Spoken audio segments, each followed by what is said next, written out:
Asia সংক্রান্ত কয়েকটি কথা বলার জন্য লাইভে এলাম। বিশেষ করে নির্বাচন commission, election commission of India, এই নামকরণটা সার্থক নয়। এই নামকরণটা পাল্টে দিতে হবে। ইলেকশন কমিশন অফ বিজেপি এই নামকরণ করতে হবে। কারণটা হচ্ছে এসআইআর প্রক্রিয়াতে যেভাবে সাধারণ মানুষকে হয়রানি করা হলো, মায়েদের, বোনেদের, বৃদ্ধ বয়স্ক বাবা মায়েদের ঘন্টার পর ঘন্টা সারাদিন লাইনে দাঁড় করিয়ে কাগজপত্র দেখে শুধুমাত্র মুসলিমদের নামের ক্ষেত্রেই আন্ডার অ্যাডজুডিকেশন স্ট্যাম্প লাগিয়ে দেওয়া হলো, মোহর লাগিয়ে দেওয়া হলো। এই দ্বিচারিতা, এই বৈষম্য প্রমাণ করে যে এটা ইলেকশন কমিশন নয়, বরং এটা ইলেকশন কমিশন অফ বিজেপি।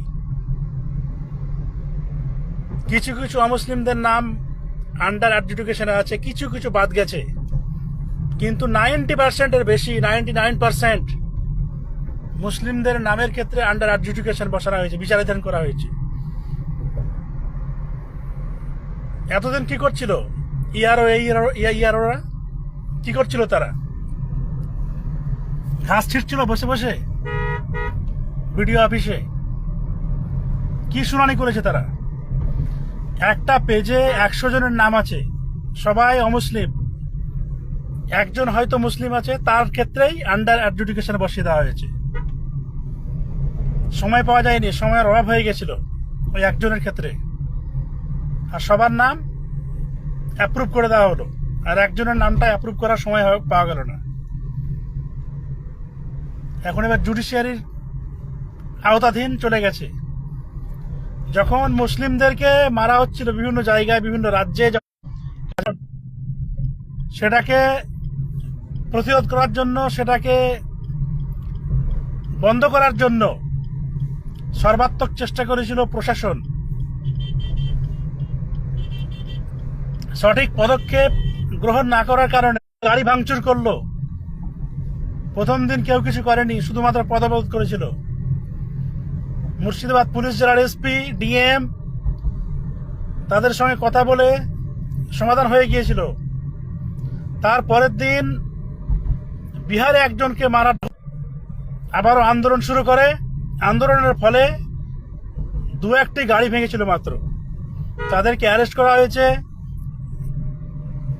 মামলা দেওয়া হয়েছে, এফআইআর করা হয়েছে, কোনো সমস্যা নেই। কিন্তু এই প্রতিবাদের জন্য সেখানে আবার এনআইএ কে তদন্তে নামানো হলো। কেন? মুসলিম, শত শত মুসলিমদেরকে মারছে। পশ্চিমবঙ্গের বাইরে যখন কাজে যাচ্ছে তখন এনআইএ কোথায় থাকে? তখন তদন্তকারী সংস্থা কোথায় থাকে? প্রশাসন কি করে? রাজ্য কি করে? ওড়িশা সরকার যখন নীরব দর্শক, টুকরে টুকরে গ্যাং যখন করছে, প্রশাসন কি করে? ওড়িশা প্রশাসন, তারপরে হচ্ছে সরকার, আরো বিভিন্ন রাজ্যে যেভাবে অত্যাচার করা হয়, এই অন্যায়ের প্রতিবাদ করার জন্য কয়েকজন যুবককে গ্রেপ্তার করা হলো, তাদেরকে এনআইএর হাতে তুলে দেওয়া হলো। ইচ্ছাকৃতভাবে মুসলিমদেরকে বারবার কোণঠাসা করার, বারবার হেনস্থা করার, হয়রানি করার প্রয়াস করা হচ্ছে। এখানে মুসলিমদের নামগুলোকে আন্ডার অ্যাডজুডিকেশন করে দেওয়া হয়েছে। অনেকগুলো লিস্ট আমার কাছে অনেকে পাঠিয়েছেন, আমি নিজেও চেক করেছি। এবারে এরা এখন আন্দোলন করবে, তখন কি হবে? এদের নামে বিভিন্ন মামলা করে দাও, জেলে ঢুকিয়ে দাও, এনআইএ কে লাগিয়ে দাও। এই হচ্ছে এদের ইন্টেনশন, এই হচ্ছে এদের ইচ্ছা, এই হচ্ছে এদের মনোভাব। এখন আন্ডার অ্যাডজুডিকেশন, বিচারাধীন, যাদের কাগজপত্র দেখা হচ্ছে, তালিকাটা ফাইনাল না করে ফাইনাল লিস্টে কেন মুসলিমদের নাম বাদ গেল 50 থেকে 60 লক্ষ? যারা বৈধ নাগরিক অমুসলিম, তাদের নাম কেন বাদ যাবে? কেন বাদ গেল? এর কৈফিয়ত নির্বাচন কমিশনকে দিতে হবে। ফাজলামি পেয়েছে, ন্যাকামো শুরু হয়েছে সাধারণ মানুষের সাথে, ছাবলামো শুরু হয়েছে। ছাবলামো করলে ছাবলামো বের করে দেবে। নেপালে যেরকম করেছে, বাংলাদেশে যেরকম করেছে, ওই রকম ছাবলামো বের করে দেবে। সরাসরি ভারতীয় সংবিধানের আর্টিকেল 14, আর্টিকেল 15 এবং আর্টিকেল 21 এবং আর্টিকেল দিয়েছ, মানে মুসলিম হলে নাম বাদ দিতে হবে। ডিসক্রিমিনেশন করছো পুরোপুরি, একেবারে স্পষ্ট প্রমাণিত। সরাসরি ডিসক্রিমিনেশন হচ্ছে, বৈষম্য হচ্ছে মুসলিমদের সঙ্গে। মুসলিমরা বাংলাদেশ থেকে আসেনি, বাংলাদেশ জীবন আমরা চোখে দেখিনি বাপের কালে, কোনোদিন আমরা যাইনি বাংলাদেশ। কি জিনিস তা আমরা জানি না, আমার বাপও জানি, 14 গোষ্ঠী যায়নি, বাংলাদেশ দেখেনি কেউ কোনোদিন। আর বাংলাদেশি বলছে, অনুপ্রবেশকারী বলছে, রোহিঙ্গা বলছে। কে রোহিঙ্গা রে? রোহিঙ্গা কি জিনিস সেটা আমরা দেখি না। কে রোহিঙ্গা? যারা রোহিঙ্গা, যারা 1960 সালে যার মা এসছে পাকিস্তান থেকে, সে হচ্ছে রোহিঙ্গা, সে হচ্ছে পাকিস্তানি, সে হচ্ছে বাংলাদেশি। মুসলিমদেরকে বলছে অনুপ্রবেশকারী, রোহিঙ্গা। তোর বাপ রোহিঙ্গা, তোর মা রোহিঙ্গা, তোর 14 গোষ্ঠী রোহিঙ্গা। মুসলিমদের 14 গোষ্ঠী, 14 পুরুষের কাগজপত্র আছে। যারা বিচারপতি, বিচারক, কাগজ দেখছেন, যাদের আন্ডার অ্যাডজুডিকেশন আছে, তাদেরও কাগজ নিয়ে লাইভ টেলিকাস্ট করে তদন্ত করা হোক, যাচাই করা হোক। যাদের ফাইনাল লিস্টে নাম এসছে, তাদেরও কাগজপত্র নিয়ে যাচাই বাছাই করা হোক। লজিক্যাল ডিসক্রিমিনেশন নামে সাধারণ মানুষকে হয়রানি করা চলবে না। কারো হয়তো নামের ক্ষেত্রে সারনেমটা নেই, কারো নাম যোগ আছে, আকার একার ভুল আছে, সেগুলোকেও লজিক্যাল ডিসক্রিমিনেশন নামে উচ্চারণ হয় না, উচ্চারণ করতে পারে না। কি জিনিস এগুলো? সাধারণ মানুষকে হয়রানি করা হচ্ছে। এগুলো কি ফাজলামি, নাকামি নয়? এতদিন ধরে কি করা হলো? 2-3 মাস ধরে সময় পাওয়া যায়নি। সিইও ওয়েস্ট বেঙ্গল পোস্ট করে দিলেন যে এটা ইয়ারোদের দোষ। দোষটা কার? নির্বাচন কমিশনের। ভোটার কার্ড সংশোধন করতে গেলে, একটা নাম সংশোধন করার জন্য ফর্ম ফিল আপ করলে, ওই নামটাকে আবার আরো 3-4টা ভুল করার পরে সেই ভোটার কার্ড দেয় নির্বাচন কমিশন। ভুলটা নির্বাচন কমিশন করে, সাধারণ মানুষ করে না। 200 টাকা 400 টাকার কন্ট্রাকচুয়াল কাজ করায় নির্বাচন কমিশন, যারা ওই 5 পাস 8 পাস তাদেরকে দিয়ে তারপরে ভুল করায়।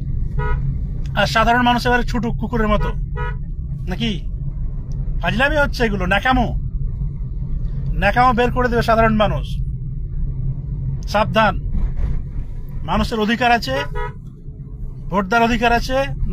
এরা হচ্ছে প্রত্যেকের নাগরিক। নাগরিকত্ব যাচাই করার কাজ নির্বাচন কমিশনের নয়। নির্বাচন কমিশন যেটা করছে সেটা হচ্ছে ছাবলামো হচ্ছে। প্রথমে বলল যে 2002 সালে যাদের ভোটার লিস্টে নাম আছে বা বাবা মায়ের নাম আছে, যারই নাম আছে, তাহলে তাদেরকে কোনো কাগজ দেখাতে হবে না, শুধু ম্যাপ করে দিতে হবে, ব্যাস হয়ে গেল। ওই বিবৃতি কোথায় গেল? পরে আবার বিবৃতি এলো, 1000 রকম বিবৃতি, একের পর এক চেঞ্জ। হোয়াটসঅ্যাপ ইউনিভার্সিটি খুলে বসে আছে জ্ঞানেশ কুমার, সেই হোয়াটসঅ্যাপের মাধ্যমে একের পর এক বিবৃতি দিয়ে যাচ্ছে, যা ইচ্ছা তাই ছাঁচনামো হচ্ছে।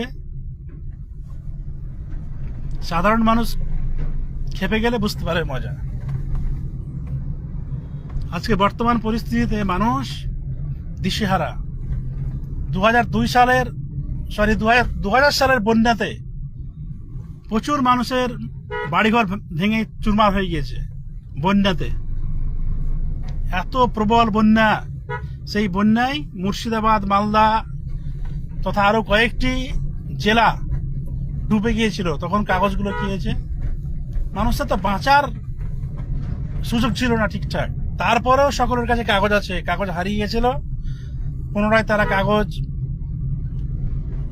তৈরি করেছেন, কারণ তারা হচ্ছেন বৈধ নাগরিক। প্রমাণ আছে, একের পর এক লিঙ্কেজ, জন্ম certificate, ration card, PAN card, Aadhaar card, passport, voter card সহ আরো যত রকমের কাগজ আছে, কোনো কাগজই নাকি বই।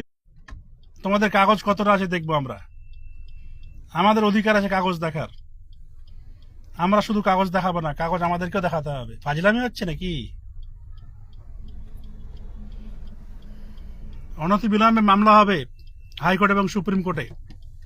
এই যে বৈষম্য হলো, একই সঙ্গে একই লাইনে দাঁড়িয়ে হিন্দু মুসলিম ভাই ভাই, সেক্ষেত্রে সবাই একসাথে একে অপরের ফর্ম ফিল আপ করে দিয়ে একে অপরের পাশে দাঁড়িয়ে সহায়তা করে ফর্ম জমা করার পর একজনেরটা অ্যাপ্রুভাল হলো, একজনেরটা আন্ডার অ্যাডজুডিকেশন কেন হলো, তার জবাব তোমাদেরকে দিতে হবে, তোমাদেরকে ঠিক করতে হবে।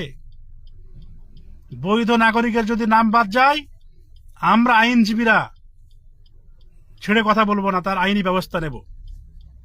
হাইকোর্ট সুপ্রিম কোর্ট পর্যন্ত যাব সেই ব্যক্তির জন্য।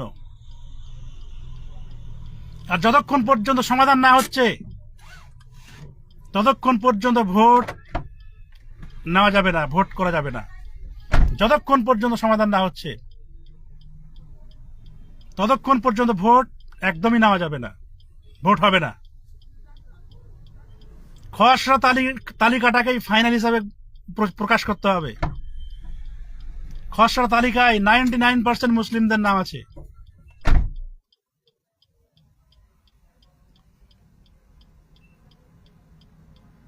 ফাজলামি করা চলবে না, নোংরামি হচ্ছে, নোংরামি। সাধারণ মানুষকে নিয়ে চিনিমিনি খেলা হচ্ছে। কত মানুষ মারা গেল, কত বিএলও মারা গেল, কত প্রায় 150 মানুষ মারা গেছে এই এসআইআর জন্য। তারপরে মানুষকে আন্ডার অ্যাডজুডিকেশনে ফেলে দেওয়া হচ্ছে, ডিলেট করে দেওয়া হচ্ছে, বৈধ নাগরিককে ডিলেট করে দেওয়া হয়েছে। এবার তাকেই তো সেই হয়রানি ভুগতে হচ্ছে, ফিল আপ করতে হবে, ফর্ম ফিল আপ করতে হবে, কাগজ জমা দিয়ে আসতে হবে আবার পুনরায়। ডিলেট করা হলো তো কিসের জন্য করা হলো? আন্ডার অ্যাডজুডিকেশন করা হলো তো কিসের জন্য করা হলো? কারণ কেন ওখানে প্রকাশ করা হলো না? প্রতিবাদ করুন, আন্দোলন করুন গণতান্ত্রিক ভাবে, গাড়ি ভাঙচুর করে নয়। হিন্দু মুসলিম শিখ বৌদ্ধ জৈন নাসারা ইহুদি খ্রিস্টান যা আছে সকলকেই একতাবদ্ধভাবে লড়াই করতে হবে এই স্বৈরাচারী নির্বাচন কমিশনের বিরুদ্ধে। সাধারণ মানুষকে নিয়ে ছিনিমিনি খেলা হচ্ছে, যা ইচ্ছে তাই পেয়ে গেছে। সে ভারতবর্ষের নাগরিক কিনা আদৌ সন্দেহ আছে আমাদের। আর বৈধ যারা নাগরিক তাদেরকে শুধু শুধু লাইনে দাঁড় করিয়ে এখন বলছে ডিলেটেড, এখন বলছে আন্ডার অ্যাডজুডিকেশন। কি শুরু হয়েছে এগুলো? অন্যায়ের প্রতিবাদ করুন, অন্যায়ের প্রতিবাদ করুন, কাউকে দেখে ভয় করবেন না। কোনো মামলা এফআইআর ফিফআইআর দেখে আমরা ভয় পাই না। এফআইআর করার হলে করে নাও, দেখে নেব আমরা। আন্দোলন করুন, গাড়ি ভাঙচুর করবেন না। সাধারণ মানুষের যাতে করে হয়রানি না হয়, ক্ষতিগ্রস্ত না হয়, এই বিষয়টা লক্ষ্য রাখবেন সব সময়। এমার্জেন্সি গাড়ি, অ্যাম্বুলেন্স এগুলোকে ছেড়ে দিতে হবে সব সময়। গাড়ি ভাঙচুর করা যাবে না, কোনো সরকারি সম্পত্তি নষ্ট করা যাবে না। আন্দোলন করতে হবে বৈধ উপায়ে, সাংবিধানিক প্রক্রিয়ায়, যেটার অধিকার সংবিধান দিয়েছে। এই এসআইআরটা পুরোপুরি হয়েছে বৈষম্যমূলক। আর্টিকেল 14, 15, আর্টিকেল 21 এবং article 325 of the constitution of India, ভারতীয় সংবিধানের ধারা 14, 15, 21, 325 একেবারে ভায়োলেশন হচ্ছে। 325 স্পষ্ট বলছে নাম বাদ দিতে পারবে না ইলেকশন কমিশন, বা এই ভোটার লিস্ট থেকে, ভোটার অধিকার থেকে বাদ দেওয়া যাবে না। অতএব আইনি প্রক্রিয়ায় আমাদেরকে এগিয়ে যেতে হবে, হিংসাত্মক কোনো পথ অবলম্বন করা যাবে না। হিন্দু মুসলিম মিলেমিশে এর প্রতিবাদ করতে হবে।